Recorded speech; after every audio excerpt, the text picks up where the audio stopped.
The Pharmacy on Today, sponsored by Boots. Now we're in the second week of January, and of course, no doubt, this is really the time that we can feel that little bit of rundown. Maura, here to keep us in top shape, we have our pharmacist Donal O'Sullivan. Donal, great to have you as always, and Happy New Year to you. Happy New Year. Come here, today we're talking about the immune system. First of all, what is the immune system and how does it protect us? So the immune system, Daithi, would be the system we use to fight off foreign invaders, you could say, like certain viruses or bacteria or funguses or fungi or even certain toxins. Now, we all think we're all immunologists now, and we all think it has to do with just antigens and antibodies, but there's more to it than that. So you have passive immunity that a mother can pass to a baby through breastfeeding, for example. You have innate immunity. That's immunity we're born with. So it could be your skin as a barrier, the cough reflex to expel any of those foreign invaders, or the mucus to trap them. Or it could be, you're too young now to remember Pac-Man, but you have macrophages. They're like certain blood cells that go around gobbling up these foreign invaders, as we'll call them. And then, of course, we're all more familiar then with the acquired immune system, which is the one that we've heard a lot about over the last 2 years, where this antigen comes in and then we have certain responses, like antibody responses. Donal, I'm just wondering, when it comes to the immune system, we all have different immune systems. We often hear somebody having a stronger immune system than other people. Yeah.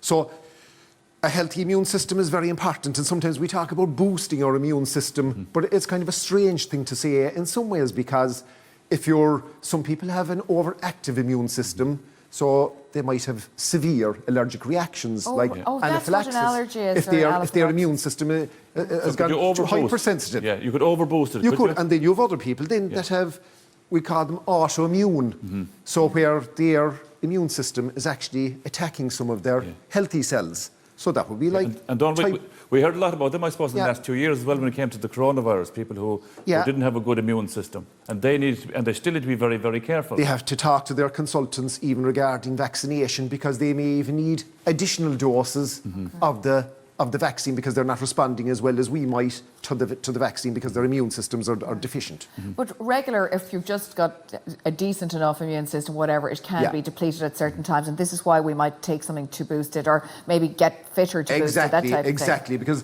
look, it's like they say in football, focus on what you can control, and there are certain things we can do to control our immune systems and to keep it nicely balanced. And if you wanted to boost it, how would you boost it then? What would you... So even if we focus on diet, so there's such a thing there that called, we'll say there, micronutrient malnutrition, and this is where people might be deficient in certain vitamins or minerals, and that would be very important if you're an elderly person, because they might have more restricted diet than we do, and they might eat less, and because they have less T cells, it's really important that they watch their vitamin levels in, because they are needed for proper function of the immune system. And then you have to watch out that, I was surprised when I saw it, but the fourth most important deficiency, the biggest amount of deficiency that they have in the States is vitamin C deficiency. Because pollution can decrease the amount of vitamin C you have in the body. Even air pollution. Smoking, smoking can do it, Maura, and also because you don't store it in the body, those stores can go down a lot quicker. So there are a lot of things that we can do, and exercise and sleep. So eating fruit and veg and all that would be important to keep vitamin C high. Exactly, to keep them alive, because even eating an orange is going to give you enough to help fight off a lot of colds, or half a cup of broccoli. We focus a lot on vitamin D here, don't we? You'd rarely hear anyone talk about vitamin C deficiency. Because I was surprised myself that it would be a fact, because I thought it's so easy to get from the diet, but I suppose when we don't store it in the body, those stores can get depleted a lot quicker in some people. You know? So then you often hear about these immune boosting vitamins. You hear about, say, vitamin, as we were saying there, C, but also vitamin D, which is really, the focus has become on that an awful lot. Yeah, like we referred to before to that Iraq study from last spring, like where they were saying that in the over 80s, 64% of people were deficient in vitamin D. You know, and they have a worse COVID outcome then because of that. Yeah, I know we take it more entirely because we're, particularly during the winter, Donal, because we're not out as much. Yeah. Exactly. And I think a lot of people do that, say teachers do it as well because they're indoors all winter as well, and by the time they leave in the evening, the sun is gone. The sun is gone. So they don't get it, so you should take something else. And very hard to get in the diet, Dahi, because, you know, fair enough, oily fish, meat, you might get it from that, but probably not enough, really. Yeah, and you should probably take a stronger dose maybe during the winter, Donal. Exactly. So that committee were recommending that we could take 800 to 1,000 units. What does that mean in real terms? Of vitamin D. Yeah. So the unit would be the strength of the vitamin D. Mm-hmm. So the official guidelines would be that we take 400 units a day, but now they're looking at maybe that we should be taking up to 1,000 units a day. Yeah, that has its upped in recent times. You've got, I think there's a handy one you've got here. I mean, there are lots of different ones, of course, on the market, but this spray, I use the spray one because I find it easy, very easy, just 1 or 2 sprays or 3 or 4 sprays. Is it vitamin D, is it? Vitamin D spray. Yeah. So it's a very easy way of taking it, right, just under your tongue, isn't it, Donal? So 2 sprays of that one under the tongue. It's orange flavoured, and you'll get your 1,000 units from that. Yeah.